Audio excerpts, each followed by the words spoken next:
আপনি যদি মুসলিম হয়ে থাকেন তাহলে অবশ্যই আমার এই ভিডিওর বিষয়গুলো আপনার জানা জরুরি। এই বিষয়গুলো আপনার মুসলিম হিসেবে জেনে থাকা অবশ্যই আপনার কর্তব্য।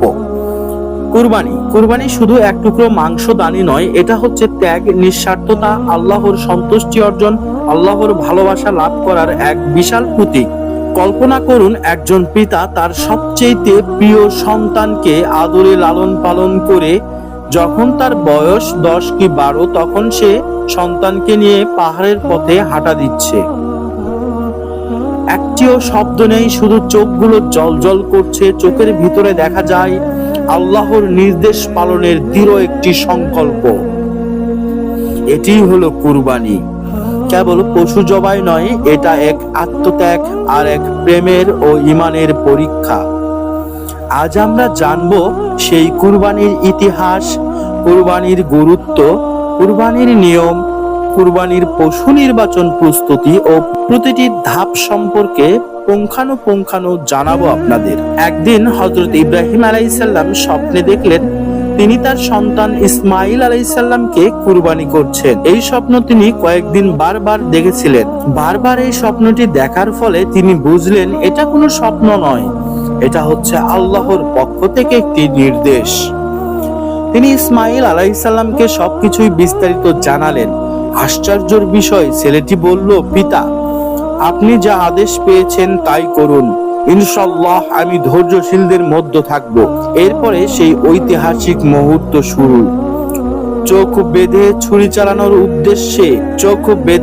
চালানোর উদ্যত হন পিতা। তখন ইসমাইল আলাইহিসসালাম রাজি হলে এক ঐতিহাসিক মুহূর্ত শুরু হলো। তাকে ভালোভাবে খাইয়ে দাইয়ে গোসল করিয়ে লোকজন থেকে আলাদা দূর পাহাড়ে নিয়ে যাওয়া হলো। বাপ বেটা দুইজনে যাচ্ছে, তাদের চোখগুলো শুধু জল জল করে উঠছে আল্লাহর আদেশ পালনে। যখন তারা কুরবানির স্থানে পৌঁছে গেল, তখন ইব্রাহিম আলাইহিসসালাম তার পুত্র ইসমাইল আলাইহিসসালামকে শুইয়ে দিয়ে চোখ বেঁধে ছুরি চালানোর জন্য চেষ্টা করলো।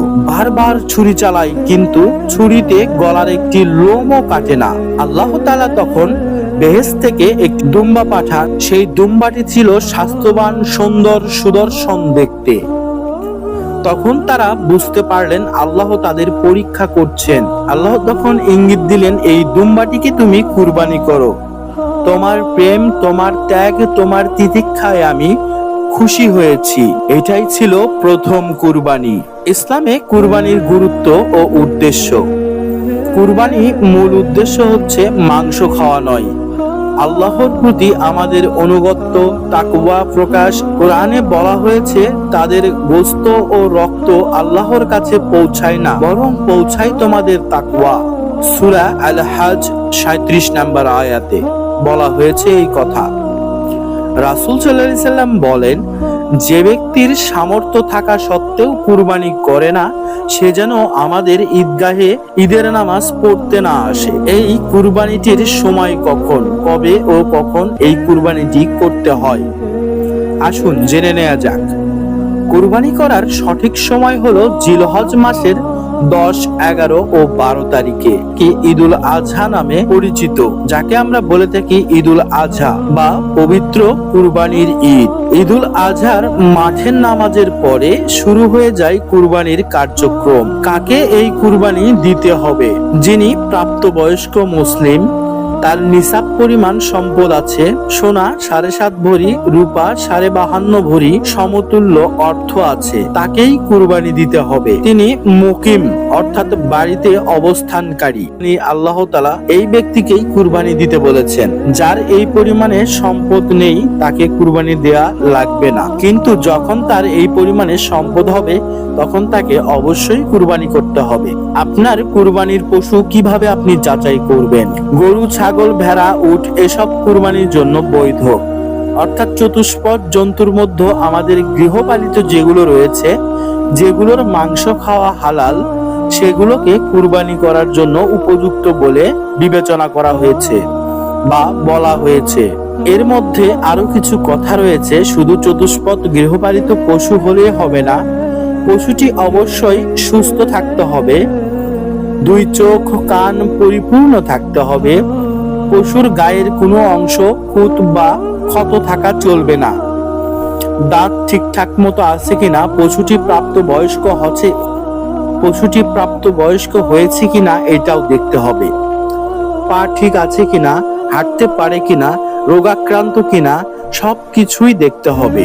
এগুলো দেখে যদি পশু সুস্থ সবল সুন্দর সুদর্শন হয়ে থাকে সেক্ষেত্রে কুরবানি উপযোগী পশু বলে বিবেচনা করা হয়। বয়স, গরু ও মহিষ অন্তত 2 বছর হতে হয় প্রাপ্তবয়স্ক হতে হলে। ছাগল ভেড়ার ক্ষেত্রে 1 বছর হলে হয়। উটের ক্ষেত্রে অন্তত পক্ষে 5 বছর বয়স হতে হবে। কুরবানির পশু যারা নিজের বাসায় পালন করতে চায় বা অনেক খামারি আছে কুরবানির ঈদকে টার্গেট রেখে গরু পালন করে বা পশু পালন করে মোটাতাজাকরণ করে যে কুরবানির ঈদে ভালো একটি দামে বিক্রি করবে। কুরবানির পশু মোটাতাজা মানে যেটা হচ্ছে পশুর সুস্থতা, শক্তিশালী, ভালোভাবে খাদ্য গ্রহণ করতে পারে এমন একটি পশু নির্বাচন করতে হবে। প্রতিদিন ভালোভাবে ঘাস, খৈল, ভুসি, চালের কুড়া যেগুলো খাবার খাওয়ালে তার কোনো ক্ষতি হবে না সেগুলো খাবার প্রতিদিন ভালো মতো তার বডি ওয়েট অনুযায়ী খাওয়াতে হবে। তার বডি ওয়েটের 2 থেকে 3% খাবার আপনি দিতে পারেন। দিনে 2 থেকে 3 বার আপনি এই খাবারটি ভাগ করে দিতে পারেন। এর সাথে পানি থাকবে অফুরান্ত। নিয়মিত গোসল করাবেন, পরিষ্কার পরিচ্ছন্ন রাখবেন। ঔষধ নয়, প্রাকৃতিক খাবারে মোটাতাজা করুন। মোলাসেস মেশান, বিভিন্ন ধরনের খাবার একত্রিত করে মিশ্রিত করে একটি মিশ্রণ খাবার তৈরি করে খাওয়াতে পারেন। এতে করে গরুটি স্বাস্থ্যবান ও সুন্দর হয়। লক্ষ্য রাখবেন যেন অতিরিক্ত মোটা না হয়। এভাবে আপনি একটি সুন্দর সুস্থ সবল কুরবানির গরু তৈরি করতে পারেন। কুরবানির আগেই ইচ্ছা করুন, আমি আল্লাহর সন্তুষ্টির জন্য এই পশুটিকে কুরবানি করছি।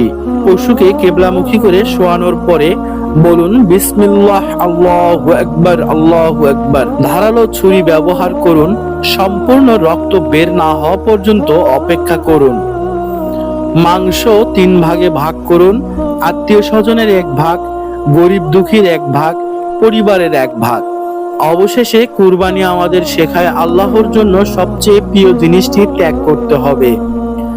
ধনী গরিব ভেদাভেদ দূর করতে হবে। ধৈর্য, সহানুভূতি ও সমাজের উন্নয়ন করতে হবে। কুরবানি হোক বাহিক রক্ত নয়, আত্মার পবিত্রতা। আপনার কুরবানি শুধু পশু জবাই না হোক, হোক আপনার অহংকার, লোভ, গর্বের কুরবানি। আপনার কুরবানিটি শুধু পশু জবাই করায় না, কুরবানির মাধ্যমে যেন আপনার অহংকার, লোভ ও গর্ব সবকিছুই যেন কুরবান হয়ে যায়। আপনি যেন আল্লাহর পথে ত্যাগ করে আল্লাহর দেখানো পথে চলতে পারেন। কুরবানির মাধ্যমে আমরা যেন আত্মিক ও বাহিক শান্তি পাই, আল্লাহর নৈকট্য লাভ করি, এই দোয়াই করি। ভিডিওটি ভালো লাগলে অবশ্যই লাইক করবেন, কমেন্টে জানাবেন যে আপনি কোন জেলা থেকে দেখছেন, আর অবশ্যই শেয়ার করে বন্ধুদের মাঝেও কুরবানির এই গুরুত্বপূর্ণ কথাগুলো ছড়িয়ে দিন এবং সাবস্ক্রাইব করে আমাদের পাশে থাকুন। আপনাদের একটি সাবস্ক্রাইব আমাদের ভিডিও বানাতে অনুপ্রেরণা যোগায়। সবাই সাবস্ক্রাইব করে নেবেন। সবাই ভালো থাকুন, সুস্থ থাকুন। আবারও দেখা হবে নতুন কোনো ভিডিওতে, নতুন কোনো বিষয় নিয়ে আপনাদের মাঝে। আসসালামু আলাইকুম ওয়া রাহমাতুল্লাহি ওয়া বারাকাতুহু।